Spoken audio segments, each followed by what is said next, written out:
Big boss 12 start ಆಗಿದೆ. ಇದರಲ್ಲಿ ತುಂಬ ಜನ ಬಂದಿದ್ದಾರೆ. ಅದರಲ್ಲಿ ನಮಗೆ ಗೊತ್ತಿರೋದೊಂದು ಸ್ಪಂದನ, ಧನುಷ್, ಅಭಿಷೇಕ್, ರಕ್ಷಿತಾ ಶೆಟ್ಟಿ, ಆಮೇಲೆ ಜಾಹ್ನವಿ. ಇಷ್ಟು ಜನ ನನಗೆ ಗೊತ್ತು. ಮತ್ತು ಚಂದ್ರಪ್ರಭ ಇವರೆಲ್ಲ ಮುಂಚಿಂದ ಗೊತ್ತು ಅವರು. ಇವರಲ್ಲಿ ಯಾರಾದರೂ ಒಬ್ರು ಗೆದ್ರೂ ಖುಷಿನೇ.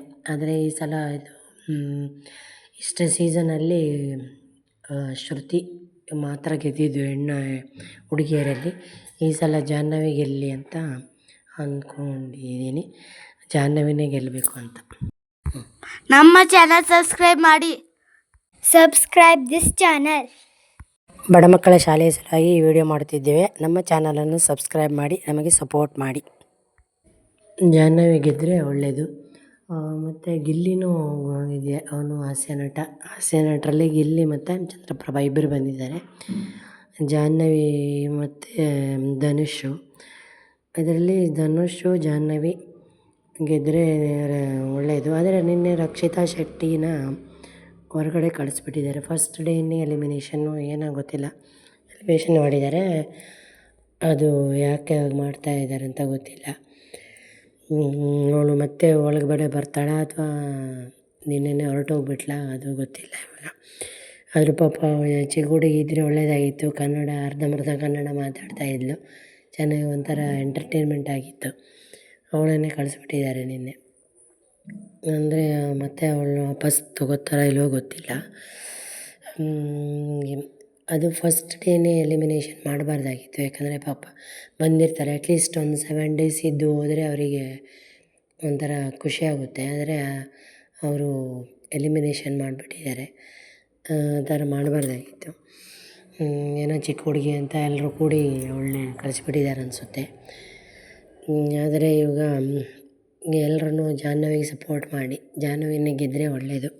ಧನುಷ್ ಇಲ್ಲ ಜಾಹ್ನವಿ ಗೆದ್ದರೆ ಒಳ್ಳೆಯದು.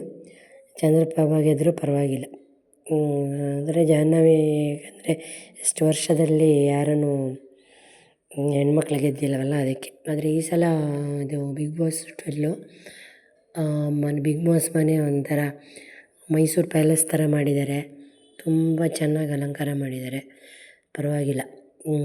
ಇಷ್ಟು ವರ್ಷದ 11 ಸೀಸನ್ಗಿಂತ ಈ ಸಲದ ಬಿಗ್ ಬಾಸ್ ಮನೆ ತುಂಬ ಚೆನ್ನಾಗಿ ಕಾಣಿಸ್ತಾ ಇದೆ. ಒಳಗಡೆಗೆ ಶಿಲಾ ಬಾಲಕಿಯರನ್ನ ಇದು ಮತ್ತು ಹೊಯ್ಸಳ ಎಲ್ಲ ಇಟ್ಟಿದ್ದಾರೆ. ತುಂಬ ಚೆನ್ನಾಗಿದೆ. ಆಮೇಲೆ ಪ್ರಾಣಿಗಳನ್ನು ಇಟ್ಟಿದ್ದಾರೆ, ಆನೆ ಗೀನೆ ಎಲ್ಲ. ಅದು ಚೆನ್ನಾಗಿತ್ತು. ನೋಡೋಣ ಈ ಸಲ ಅಂದರೆ ಏನೋ ಡಿಫ್ರೆಂಟ್ ಟೈಪ್ ಮಾಡ್ತೀವಿ ಅಂತ ಹೇಳ್ತಾ ಇದ್ದಾರೆ. ಏನು ಮಾಡ್ತಾರೋ ಗೊತ್ತಿಲ್ಲ. ಫಸ್ಟ್ ಡೇನೇ ಡಿಫ್ರೆಂಟ್ ಟೈಪ್ ಅಂದ್ಬಿಟ್ಟು ಪಾಪ ರಕ್ಷಿತಾ ಶೆಟ್ಟಿನ ಕಳಿಸ್ಬಿಟ್ರು. ಏನೋ ಗೊತ್ತಿಲ್ಲ. ಹುಡುಗಿ ಏನೋ ಪಾಪ ಸಾಂಬಾರು ಮಾಡಿ ಫೇಮಸ್ ಆಗಿ ಬಂದಿದ್ಲು, ಅವಳನ್ನೇ ಕಳಿಸ್ಬಿಟ್ಟಿದ್ದಾರೆ. ರೀಲ್ಸ್ ಮಾಡಿ ಅದು ಮಾಡಿ ಇದು ಮಾಡಿ. ಅವಳು ಮತ್ತೆ ವಾಪಸ್ ಬರ್ತಾಳಾ ಇಲ್ವೋ ಅದು ಗೊತ್ತಿಲ್ಲ. ಆದರೆ ಜಾಹ್ನವಿ ಗೆದ್ದರೆ ತುಂಬ ಖುಷಿ. ಜಾಹ್ನವಿನೇ ಗೆಲ್ಲಬೇಕು ಅಂತ ನಮ್ಮ ಆಸೆ. ನೋಡೋಣ ಅವಳು ಗೆಲ್ತಾಳಾ ಇಲ್ವೋ ಅಂತ. ಜಾಹ್ನವಿ ಗೆದ್ದರೆ ಒಳ್ಳೆಯದು ಅನಿಸುತ್ತೆ. ಈ ಸಣ್ಣ ಕಿಚನ್ ಹೇರ್ ಸ್ಟೈಲು ಚೂರು ಚೆನ್ನಾಗಿಲ್ಲ. ಒಂಥರ ಉದ್ದು ಬಿಟ್ಟಿದ್ದಾರೆ. ಒಂಥರ ಡೀಸೆಂಟಾಗಿ ಕಾಣಿಸ್ತಾ ಇಲ್ಲ. ಮುಖನೇ ಕಾಣಿಸ್ತಾ ಇಲ್ಲ. ಮುಂಚೆ ಅವ್ರ ಮುಖ ಚಿಕ್ಕದು, ಎಲ್ಲ ಕೂದಲುಗಳಿಂದ ಮುಖನೇ ಕಾಣಿಸ್ತಾ ಇಲ್ಲ. ಏನೋ ಅದು ಹೇರ್ ಸ್ಟೈಲ್ ಯಾಕೋ ಸೂಟ್ ಆಗ್ತಾಯಿಲ್ಲ.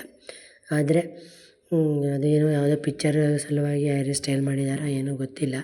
ಬಟ್ ಆ ಹೇರ್ ಸ್ಟೈಲು ಅವರಿಗೆ ಸೂಟ್ ಆಗ್ತಾಯಿಲ್ಲ, ಒಂಥರ ಡೀಸೆಂಟಾಗಿ ಕಾಣಿಸ್ತಾ ಇಲ್ಲ. ಆದರೆ ಮನೆ ಮಾತ್ರ ಸಖತ್ತಾಗಿ ಡೆಕೋರೇಟ್ ಆಗಿದೆ.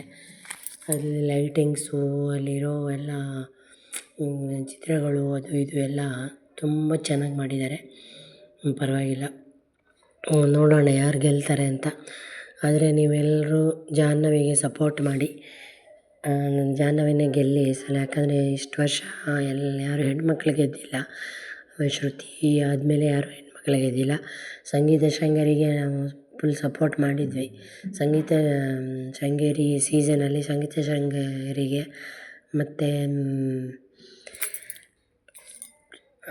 Drone ಪ್ರತಾಪ್ಗೆ, ಕಾರ್ತಿಕ್ಗೆ support ಮಾಡಿದ್ದಾಗಿತ್ತು. ಆದರೆ ಸಂಗೀತ ಶೃಂಗೇರಿನೇ ಗೆಲ್ಲಬೇಕಂತ ಇತ್ತು. ಆದರೆ ಸಂಗೀತ ಶೃಂಗೇರಿ ಥರ್ಡ್ ಸ್ಥಾನದಲ್ಲಿ ಬಂದಳು. ಕಾರ್ತಿಕ್ ಅವ್ರು ಗೆದ್ದರು. ಆದರೆ ಲಾಸ್ಟ್ ಟೈಮು ಜಗದೀಶ್ ಗೆಲ್ಲಿ ಅಂತ ಇದ್ವಿ, ಜಗದೀಶ್ ಮಧ್ಯದಲ್ಲೇ ಕಳಿಸ್ಬಿಟ್ರು. ಆಮೇಲೆ ಹನುಮಂತ ಬಂದ ಕೂಡಲೇ ಹನುಮಂತಗೆ ಸಪೋರ್ಟ್ ಮಾಡಿದ್ವಿ, ಹನುಮಂತ ಗೆದ್ದರು, ಖುಷಿ ಆಯಿತು. ಹನುಮಂತ ಪಾಪ ಬಡ ಹುಡುಗ ಗೆದ್ದಿದ್ದಕ್ಕೆ ತುಂಬ ಖುಷಿ ಆಯಿತು. ಈ ಸಲ ಜಾಹ್ನವಿ ಗೆಲ್ಲಬೇಕು, ಯಾಕಂತಂದರೆ ಅವಳೂ ಪಾಪ ಲೈಫಲ್ಲಿ ತುಂಬ ಪ್ರಾಬ್ಲಮ್ ಎಲ್ಲ ಫೇಸ್ ಮಾಡಿದ್ದಾಳೆ. ಮಗುನ ಇಂಡಿಪೆಂಡೆಂಟಾಗಿ ಇದ್ದುಕೊಂಡು ಮಗು ಸಲುವಾಗಿ ಕಷ್ಟಪಡ್ತಾ ಇದ್ದಾಳೆ. ಅವಳು ಗೆಲ್ಲಲಿ ಅಂತ ನಮಗೆ ಆಸೆ ಇದೆ. ನೋಡೋಣ ಅವಳು ಗೆಲ್ತಾಳಾ ಏನು ಅಂತ. ಅಂದರೆ ಅಲ್ಲಿ ಇರೋರಲ್ಲಿ ನಮಗೆ ಗೊತ್ತಿರೋದೇ ಒಂದು 5-6 ಜನ, ಉಳಿದವ್ರು ಯಾರೂ ನಮಗೆ ಪರಿಚಯನೇ ಇಲ್ಲ. ಅವರು ಅಂದರೆ ಇವ ಸೀರಿಯಲ್ ಆ್ಯಕ್ಟರ್ಸು ಮತ್ತು ಜಾಹ್ನವಿ ಅಷ್ಟೇ ಮತ್ತು ಹಾಸ್ಯ ನಟರು ಅವರೇ ಅಷ್ಟೇ ಪರಿಚಯ ಇದ್ದಿದ್ದು. ಉಳಿದವರು ನಮಗೆ ಅಷ್ಟು ಪರಿಚಯ ಇಲ್ಲ. ನೋಡೋಣ ಯಾರು ಚೆನ್ನಾಗಿ ಆಡ್ತಾರೆ ಅಂತ. ಆದರೆ ಈ ಸಲ ಜಾಹ್ನವಿ ಗೆದ್ದರೆ ನಮಗೆ ತುಂಬ ಖುಷಿ. ಒಳ್ಳೆ ಗೆಲ್ಲಬೇಕು ಅಂತ. ಯಾಕಂದರೆ ಹೋದ ಸಲ ಹನುಮಂತ ಗೆದ್ದಿದ್ದಾರೆ, ಆದರೂ ಹೋದ ಸಲ ಕಾರ್ತಿಕ್ ಗೆದ್ದಿದ್ದಾರೆ. ಕಾರ್ತಿಕ್ಕಿಗೂ ಸಪೋರ್ಟ್ ಮಾಡಿದ್ವಿ. ಕಾರ್ತಿಕ್ಕು, ರೋಹನ್ ಪ್ರತಾಪು, ಸಂಗೀತ ಶಂಕರಿ 3ರಲ್ಲಿ ಯಾರಾದರೂ ಗೆಲ್ಲಿ ಅಂತ ಇತ್ತು. ನೋಡಿದ್ರೆ ಸಂಗೀತ ಶಂಕರಿ ಗೆಲ್ಲೋದೇ ಜಾಸ್ತಿ ಮನಸ್ಸಿತ್ತು, ಆದರೆ ಸಂಗೀತ ಶಂಕರಿ ಗೆಲ್ಲಲಿಲ್ಲ. ಕಾರ್ತಿಕ್ ಗೆದ್ಬಿಟ್ಟ. ಹೋದ ಸಲ ಅಂದರೆ ಹುಡುಗಿಯರಿದ್ರೂ ನಮಗೆ ಗೌತಮಿ ಗೆಲ್ಲಿ ಇಲ್ಲ, ಹನುಮಂತು ಗೆಲ್ಲಿ ಅಂತ ಇತ್ತು. ಗೌತಮಿ ಗೆಲ್ಲಲಿಲ್ಲ, ಆದರೆ ಹನುಮಂತು ಗೆದ್ದ. ಹನುಮಂತು ಗೆದ್ದಿದ್ದು ಖುಷಿನೇ, ಯಾಕಂದರೆ ಹನುಮಂತಗೂ ನಾವು ಸಪೋರ್ಟ್ ಮಾಡಿದ್ವಿ, ಗೌತಮಿಗೂ ಸಪೋರ್ಟ್ ಮಾಡಿದ್ವಿ. ಆದರೆ ಗೌತಮಿ ಗೆಲ್ಲಿಲ್ಲ ಅದು ಸಲ. ಹನುಮಂತ ಗೆದ್ದ. ಹನುಮಂತ ಗೆದ್ರೂ ಖುಷಿನೇ.